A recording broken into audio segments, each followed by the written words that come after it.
हरे कृष्णा दोस्तों, मैं आपका दोस्त दीपेन दिरावानी मेरे YouTube channel Deepen Dirawani life time daily sharings and songs में आपका हार्दिक स्वागत करता हूं। और आज का शेयरिंग सेशन है 322 और आज का टॉपिक है retirement planning, business sharing retirement planning part 3। और एक स्टोरी के मार्फत मैं आपको बताना चाहूँगा कि रिटायरमेंट प्लानिंग करना क्यों ज़रूरी है। दोस्तों, एक और स्टोरी का टॉपिक भी बोल सकते कि लंबा सोचिए, अगर बड़ा बनना है तो दूर का सोचिए, लंबा सोचिए। दोस्तों, एक गांव में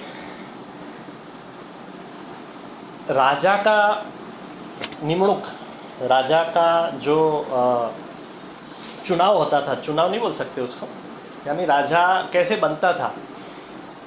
तो एक हाथी होता है और हाथी अपनी सूंड में एक हार को ऐसा ज़ोर ज़ोर से हिलाता है और वो हार फेंकता है क्राउड में, और वो क्राउड में जिसके ऊपर वो हार गिरता है ना, वो उस राज्य का, उस गांव का 5 साल के लिए राजा बन जाता है।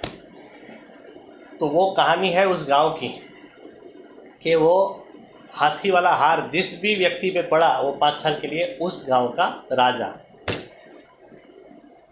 तो ऐसे राजा लोग बन जाते थे। इसमें व्यक्ति 5 साल का राजा बन जाता था, ऐश करता था, मज़ा करता था।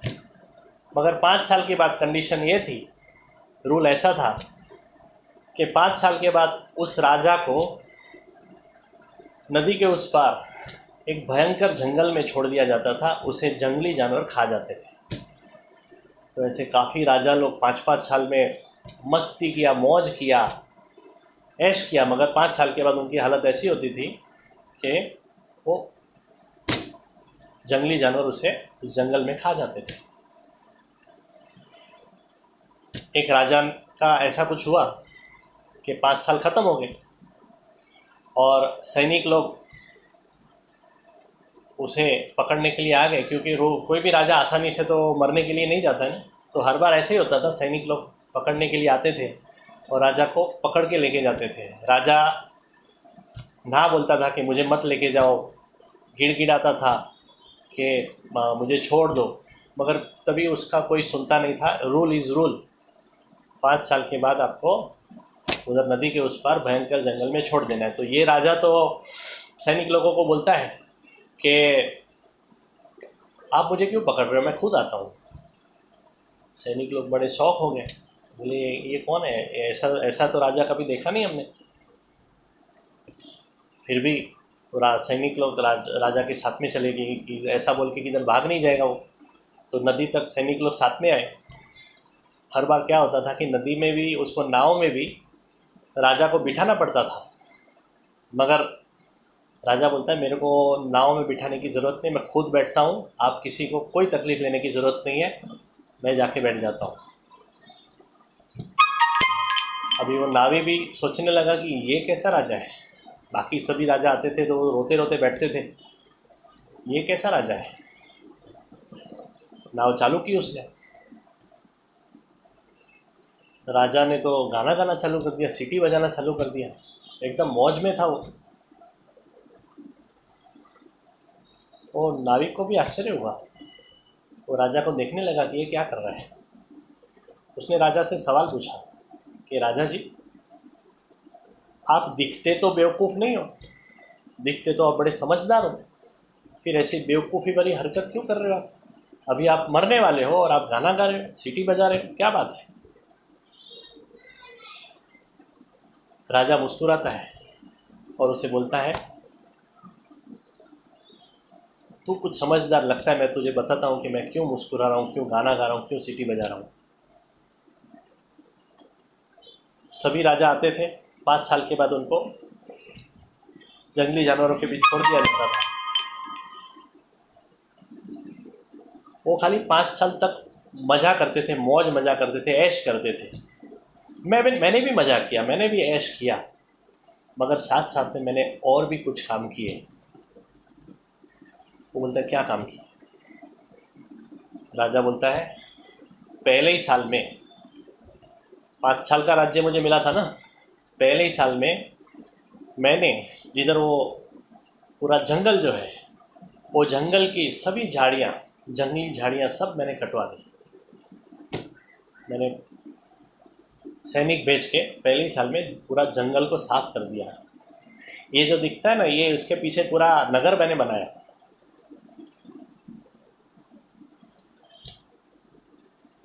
पहले साल में मैंने क्या किया, पूरा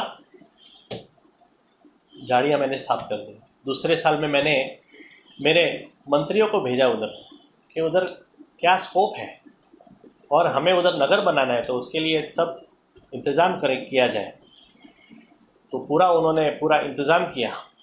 तीसरे साल में मैंने मेरे इंजीनियर्स को उधर भेज दिया कि उधर पूरे नगर की स्थापना की जाए, बिल्डिंग्स बनाए जाए, ऑफिसेस बनाई जाए, कॉरपोरेट्स बनाए जाए और एक बढ़िया नगर की स्थापना की जाए।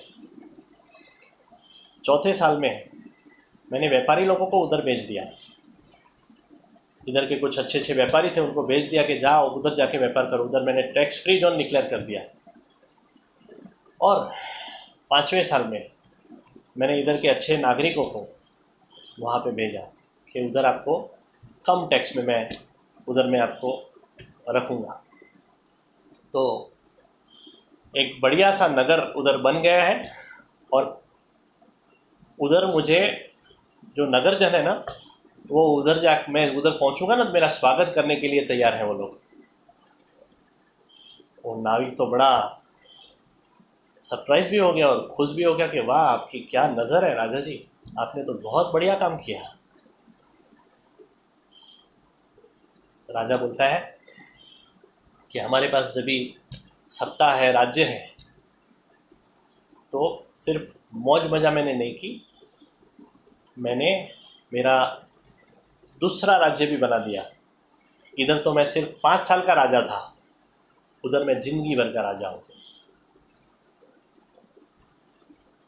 दोस्तों, तो ये कहानी से हमें ये पता चलता है कि हमें भी सिर्फ हम कमा रहे तब तक ही राजा नहीं रहना है, तब तक ही राजा जैसी ज़िंदगी नहीं जीनी है, मौज मजा करनी है, मगर साथ साथ में हम आगे भी राजा की तरह जी सके उसका भी बंदोबस्त करना है। तो वो बंदोबस्त कैसे कर सकते हैं, वो आपको जानकारी चाहिए तो आप मुझे कांटेक्ट करें। मैं ज़िंदगी भर आप राजा के जैसे कैसे जी सकते हो, कैसे आप अपना रिटायरमेंट का बेहतरीन प्लान कर सकते हो, वो मैं आपको बताऊंगा। So thank you very much, आपने मुझे सुना उसके लिए। और कल फिर मिलेंगे एक नए रिटायरमेंट प्लानिंग के साथ में, एक टॉपिक के साथ में, और हम इसके बारे में बात करेंगे। So thank you very much, good night, Hare Krishna.